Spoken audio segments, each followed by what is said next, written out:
Pemirsa, seberapa urgen pembentukan pansus hak angket penyelenggaraan haji 2024 dan apa goalnya? Kita akan menanyakan langsung kepada Wakil Ketua Komisi 8 DPR RI, Aceh Hasan Sadzili. Selamat malam, Kang Aceh. Selamat malam, Assalamualaikum Mbak Eva. Waalaikumsalam warahmatullahi wabarakatuh. Kang Aceh, DPR resmi bentuk pansus hak angket penyelenggaraan haji 2024. Apa urgensinya? Ya, saya ingin sampaikan bahwa pertama fraksi Partai Golkar sesungguhnya mencatat juga ya berbagai persoalan yang dihadapi dalam konteks penyelenggaraan ibadah haji tahun 2024 ya. Dan terutama ya pertama tentu soal manajemen kuota, yang kedua ya soal penyelenggaraan teknis, dan yang ketiga banyak hal-hal yang lain yang menjadi catatan di dalam proses pengawasan ibadah haji tahun ini.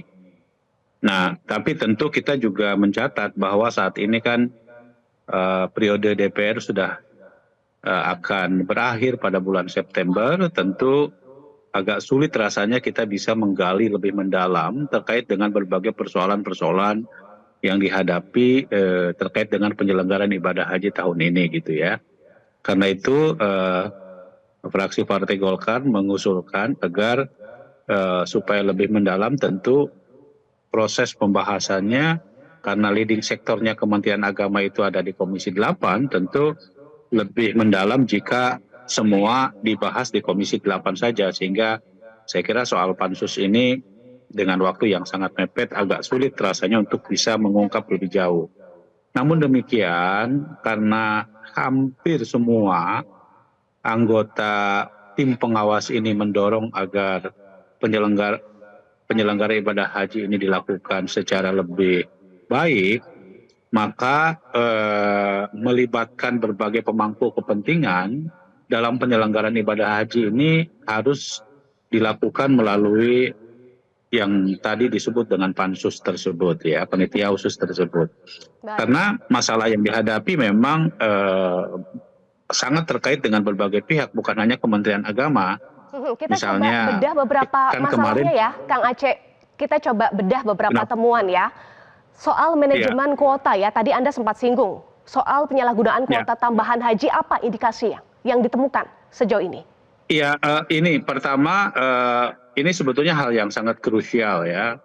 Pertama soal, kan sebetulnya Komisi 8 dengan Kementerian Agama sudah memutuskan bahwa kuotanya itu sebesar 241.000, termasuk di dalamnya adalah tambahan kuota yang disepakati sesuai dengan undang-undang. 8% diserahkan kepada haji khusus dan sisanya dipergunakan untuk haji reguler. Nah, tetapi menjelang keberangkatan pemerintah, Kementerian Agama membagi kuota tambahan tersebut 50% untuk jamaah haji reguler dan 50% untuk jamaah haji khusus. Tentu ini juga menjadi tanda tanya. Kenapa? Karena seharusnya Kementerian Agama terlebih dahulu meminta kesepakatan antara Komisi 8 dengan Kementerian Agama ini direvisi dulu sebelum diberlakukan kebijakan tersebut gitu loh. Nah, ini oleh teman-teman dinilai sebagai bagian dari indikasi pelanggaran terhadap undang-undang ya. Karena sudah ada aturan dalam undang-undang penyelenggaraan haji dan umroh, kuota haji khusus hanya 8% ya dari kuota haji Indonesia, Kang Aceh. Memang walaupun memang di dalam undang-undang juga untuk haji kuota tambahan itu diserahkan kepada kebijakan pemerintah Indonesia atau Kementerian Agama. Tapi kan sebelumnya sudah disepakati gitu loh. Itulah yang kemudian oleh teman-teman pengawas juga mempertanyakan. Karena kan kita tahu bahwa kami yakin bahwa kuota tambahan tersebut diperjuangkan oleh Presiden Jokowi justru untuk mengatasi berbagai persoalan terkait dengan daftar tunggu yang sampai 40-an tahun gitu loh. Maka diharapkan dengan tambahan kuota tersebut itu sedikit mengurai dari daftar tunggu yang cukup panjang gitu ya. Pertama itu. Yang kedua ya, sekarang saja pada saat masa pemulangan sekarang kita kan menyaksikan bagaimana pesawat Garuda mengalami keterlambatan sampai 28 jam gitu. Kan hal semacam ini kan tidak boleh terulang seharusnya gitu kan. Karena bagaimanapun ya jamaah haji Indonesia kan udah rindu ingin pulang ke tanah air. Mereka sudah masuk ke bus tetapi harus nunggu lama di bus. Nah ini itu kan soal manajemen transportasi ya. Kemudian memang tim pengawas juga mencatat beberapa hal terkait juga misalnya soal over capacity ya, kapasitas yang berlebih di tenda-tenda terutama di Arafah dan di Mina gitu. Termasuk juga Mbak Eva, misalnya kemarin kita bisa melihat dan menyaksikan banyak visa yang digunakan selain visa haji, ya, yang menimbulkan persoalan ya, banyak warga negara Indonesia yang dipulangkan dari tanah suci gara-gara dia tidak menggunakan visa haji. Tapi kan masalahnya mereka juga sebetulnya adalah menjadi korban dari pihak-pihak yang memang menawarkan penyelenggaraan ibadah haji tetapi tidak menggunakan visa haji. Bagi saya tidak akan menyalahkan warga negara yang berangkat dengan visa non haji sebab mereka kan juga diiming-imingi dengan mereka juga adalah bagian dari korban gitu ya. Nah jadi karena itu kita berharap tentu dari pansus ini sekali lagi ingin merupakan bagian dari perbaikan peningkatan kualitas haji karena ya, ditahan sampai di situ dulu Kang Aceh. Kita coba bedah lagi ya soal kapasitas tenda yang juga menjadi pertanyaan publik. Bukankah sudah tahu jumlah jemaah haji yang berangkat? Kenapa seperti gagap di lapangan? Iya itu juga yang menjadi pertanyaan kami. Misalnya yang kami temukan di lapangan itu, misalnya di tendanya tertulis 420 orang. Tetapi setelah kita hitung kapasitasnya ternyata ini hanya cukup dengan 380 orang. Dengan kasur yang disediakan hanya 380 orang. Nah pertanyaannya yang 40 orang atau yang 20 orang ini mau tidur di mana kan gitu. Nah hal-hal semacam ini tentu harus kita gali, kita kita cari akar persoalannya sehingga akan memperbaiki untuk tahun yang akan datang gitu loh.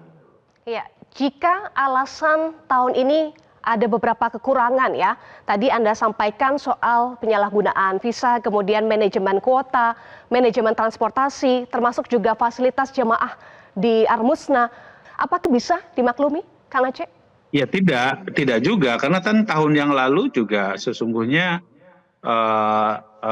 bisa sebagaimana yang kita katakan, ini kan sebetulnya pasca COVID ini kan sudah 3 kali. Tahun 2022 dengan kuota yang lebih sedikit, sekitar 100 ribuan kita berangkat. Ya, kemudian tahun 2023 kuotanya itu sebanyak 229.000 dan sekarang 241.000 gitu loh. Nah, sesungguhnya memang ini merupakan jumlah jemaah haji terbesar sepanjang sejarah kita mengirimkan. Tapi satu hal yang harus menjadi catatan, Mbak, bahwa DPR sendiri memutuskan biaya haji itu jauh lebih lama dibandingkan dengan tahun-tahun sebelumnya. Ya, kita menetapkan biaya haji atau BPIH itu pada bulan November. Ya, biasanya ya penetapan biaya haji itu biasanya bulan Februari. Tapi ini jauh lebih awal. Kenapa? Karena supaya ada persiapan yang cukup bagi pemerintah untuk mempersiapkan penyelenggaraan ibadah haji gitu. Nah, tentu kami juga sesungguhnya menemukan beberapa keberhasilan lah ya. Misalnya salah satunya tahun yang lalu sempat terjadi masalah di Muzdalifah. Tapi sekarang alhamdulillah tidak ada kejadian seperti yang tahun lalu di Muzdalifah gitu. Karena ada konsep baru yang disebut dengan konsep murur. Jadi jamaah haji yang lansia, yang sakit tidak harus mereka mabit, tetapi cukup mabit di mobil melewati Muzdalifah dan langsung ke Mina. Nah, hal semacam ini tentu menjadi titik yang kami juga apresiasi terhadap kinerja Baik. Kementerian Agama. Tapi hal-hal yang saya kira yang cukup jadi pertanyaan bagi teman-teman itu adalah soal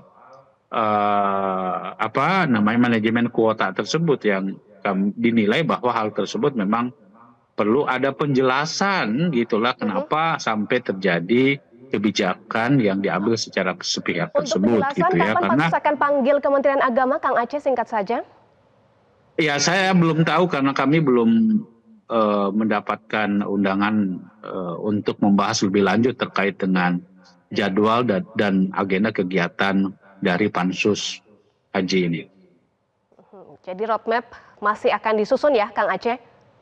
Terima kasih, Betul. Kang Aceh Hasan Sadzili sudah bergabung bersama kami di Top News.